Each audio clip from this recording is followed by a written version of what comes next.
ఈ వీడియోలో మనం ఒక వైఫై నెట్వర్క్ని హ్యాక్ చేయాలంటే మనం ఏ టైప్ ఆఫ్ అడాప్టర్స్ని యూజ్ చేయాలి అండ్ అలాగా అసలు ఆ వైఫై అడాప్టర్ ఎందుకు అండ్ నేను మీకు కొన్ని సపోర్టెడ్ వైఫై అడాప్టర్స్ని అయితే సజెస్ట్ చేస్తాను. కావాలంటే మీరు పర్చేజ్ చేసుకోవచ్చు గైస్. వీడియోని లైక్ చేసి లాస్ట్ వరకు అయితే చూడండి. Welcome back to 30 Days of Cyber Shorts day 17. So first of all మనకి వైఫై అడాప్టర్ ఎందుకో తెలుసుకుందాం. ఇప్పుడు మనం ఒక వైర్లెస్ నెట్వర్క్ని హ్యాక్ చేయాలంటే మనకు ఒక వైఫై చిప్ సెట్ అయితే కావాలన్నమాట. ఆ చిప్ సెట్ కూడా మానిటర్ మోడ్కి అండ్ అలాగే ప్యాకెట్ ఇంజక్షన్కి వర్క్ అవ్వాలన్నమాట.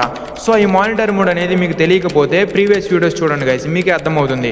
సో మనకి ఇప్పుడు బై డిఫాల్ట్గా మన సిస్టమ్స్లో అండ్ మొబైల్స్లో వైఫై చిప్ సెట్ అయితే వస్తాయి.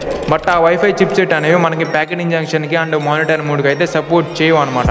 కొన్ని ల్యాప్టాప్స్లో మనకి బై డిఫాల్ట్గా ప్యాకెట్ ఇంజక్షన్కి అండ్ మానిటర్ మోడ్కి సపోర్ట్ చేసే చిప్ సెట్ని ఇస్తారు. బట్ అవి బేస్ సిస్టమ్స్లోనే వర్క్ అవుతాయి. సో అవి మనకి వర్చువల్గా సిస్టమ్స్లో రన్ అయ్యే ఆపరేటింగ్ సిస్టమ్స్లో అయితే యూజ్ అవ్వవు అనమాట.